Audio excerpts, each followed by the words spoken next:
El 23 de mayo de 1939, tras una prueba rutinaria en el mar frente a la costa de Portsmouth, en New Hampshire, al sufrir un fallo catastrófico, el submarino USS Squalus se precipitó al fondo del mar. Hasta ese momento ningún rescate anterior había tenido éxito más allá de 20 pies, y el Squalus se hundió a 243 pies, unos 74 metros de profundidad.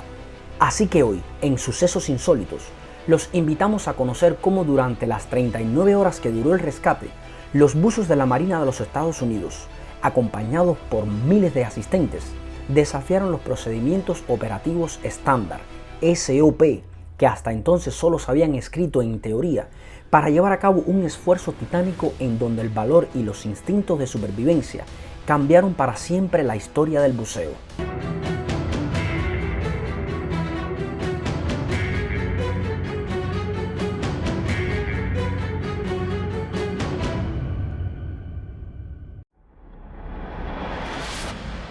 Durante la Primera y Segunda Guerra Mundial, los submarinos, a pesar de ser una de las máquinas bélicas más poderosas de todas las que participaron en el conflicto, eran conocidos como los ataúdes de acero, ya que si alguno era impactado por un torpedo o se cometía un error humano y la nave se precipitaba hacia las profundidades, sus tripulantes eran conscientes de que la ayuda nunca llegaría desde la superficie.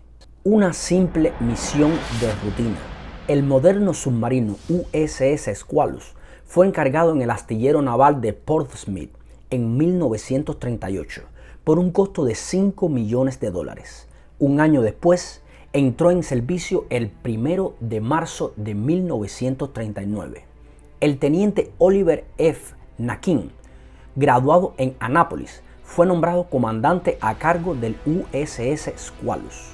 Con tan solo 2 meses de servicio del nuevo submarino, el 23 de mayo a las 8:40 de la mañana, 58 tripulantes, 4 oficiales, 51 alistados y 3 civiles esperaban ansiosos la orden de inmersión del comandante.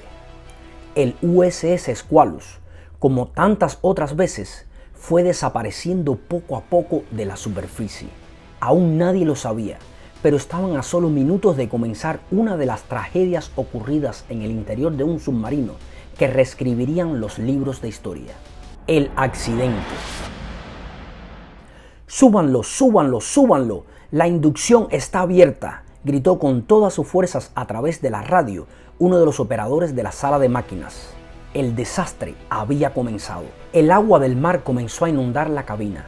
La sala de máquinas se transformó en un caos mientras que un grupo de hombres trabajaba con la coordinación de un reloj suizo. Solo tenían un objetivo: tirar de las palancas para liberar los tanques de aire comprimido con la intención de elevar el submarino hacia la superficie. Por desgracia, lo hicieron demasiado tarde. El peso del agua comenzó a inclinar el submarino en una lenta pero inevitable caída hacia las profundidades. Los compartimientos del submarino poco a poco comenzaron a inundarse. El ruido del agua se mezclaba con los gritos de pánico de los tripulantes que, desesperados, en medio de la oscuridad, intentaban ponerse a salvo. Llegados a este momento, el comandante Nakin comprendió que el submarino estaba perdido. Ahora solo era cuestión de minutos para que todos perecieran a menos que él tomara una serie de drásticas medidas. Por eso le ordenó al oficial electricista Lloyd Manes que cerrara la puerta de acero de 300 libras que había entre la sala de baterías y el compartimento de operaciones. El Squalus se inundó en cuestión de minutos y tocó el fondo del océano por la popa frente a la costa de Portsmouth a 240 pies de profundidad. 33 de los 59 miembros de la tripulación lograron sobrevivir en la cámara de proa del submarino. Los miembros de la tripulación se apiñaron unos encima de otros alrededor de una lámpara en la sala de torpedos de proa, con la esperanza de ser rescatados, algo que hasta ese momento nunca antes se había llevado a cabo.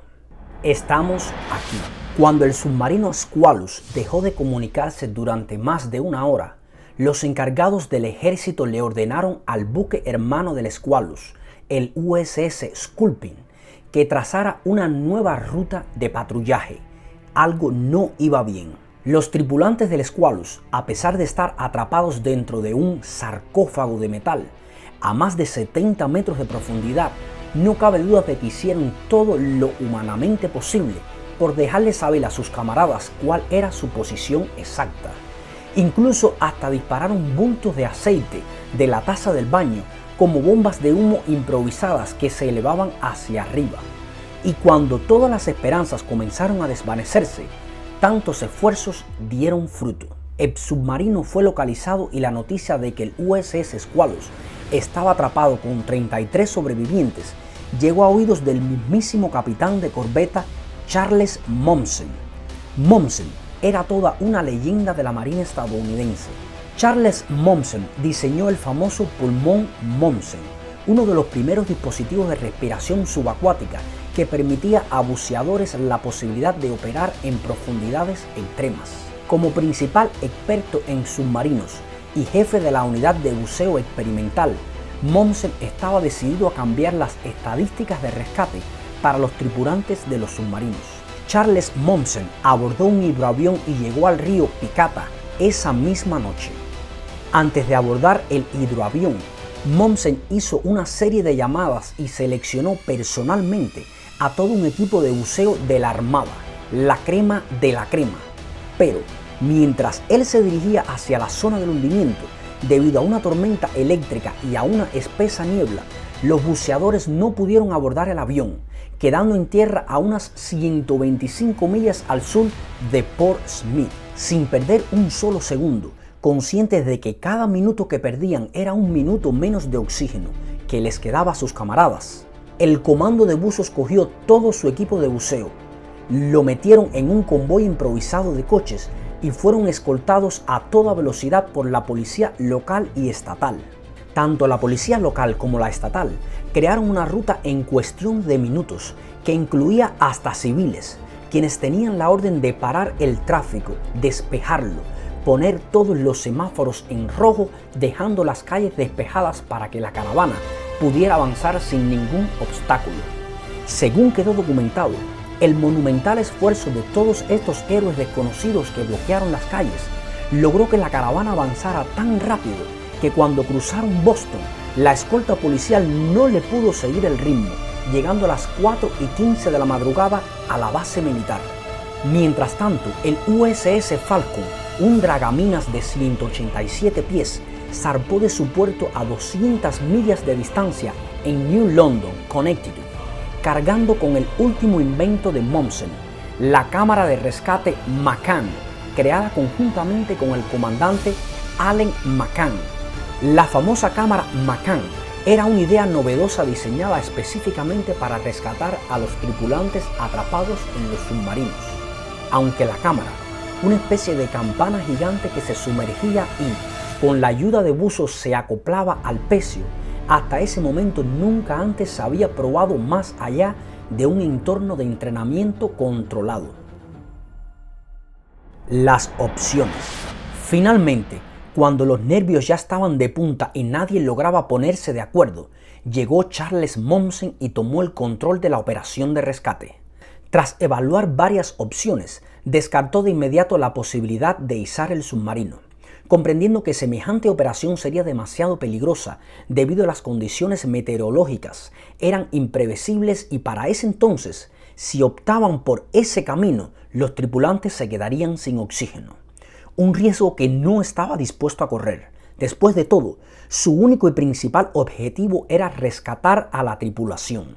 La segunda opción era usar la campana de inmersión, pero esto conllevaría a perder un tiempo precioso, ya que para poder conectar la campana, un grupo de buzos tendría que hacerlo manualmente. Comienza el rescate. Cuando el sol se deslizó por el horizonte, el Falcon llegó a la zona del desastre.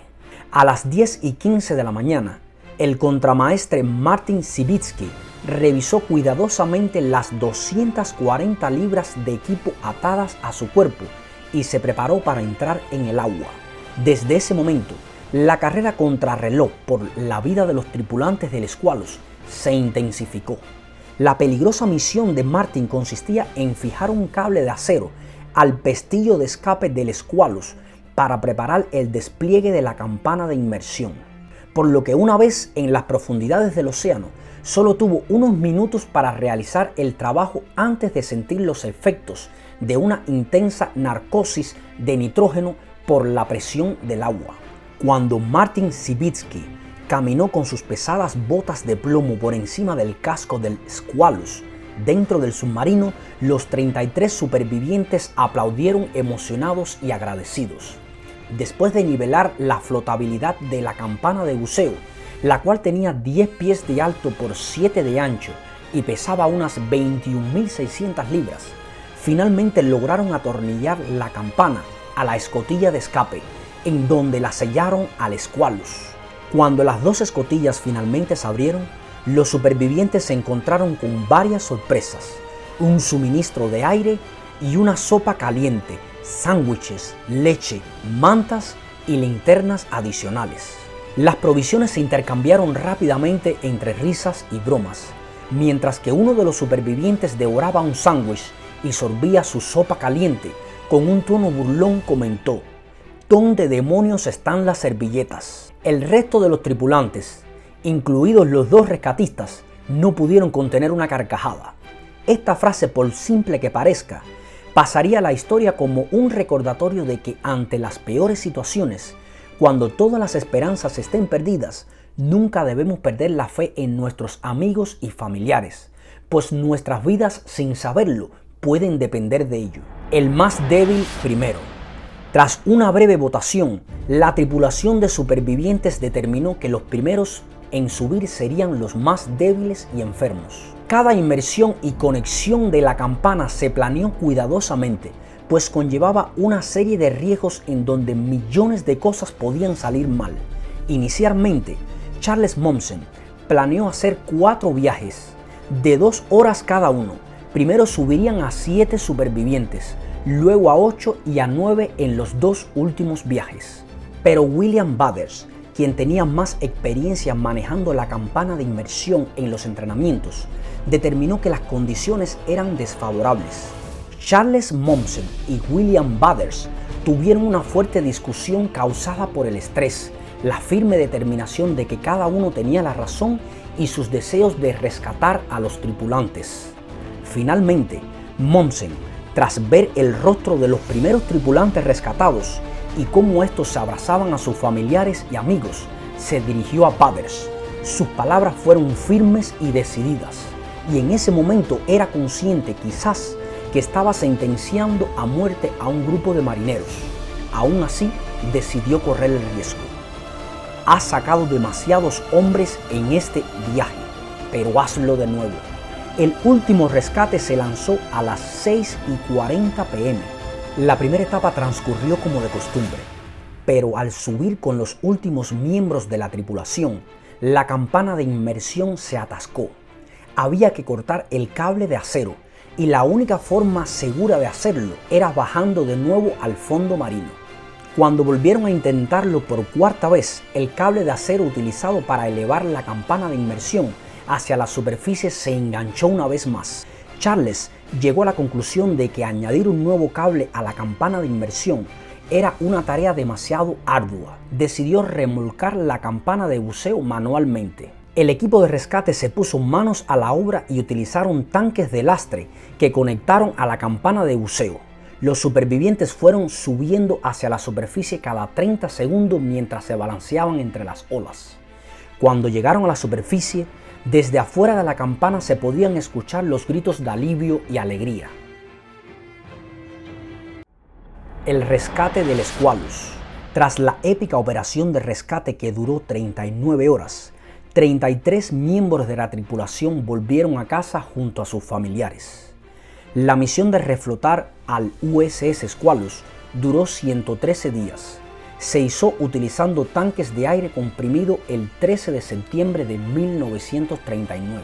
Todos los marineros rescatados prometieron volver a los submarinos.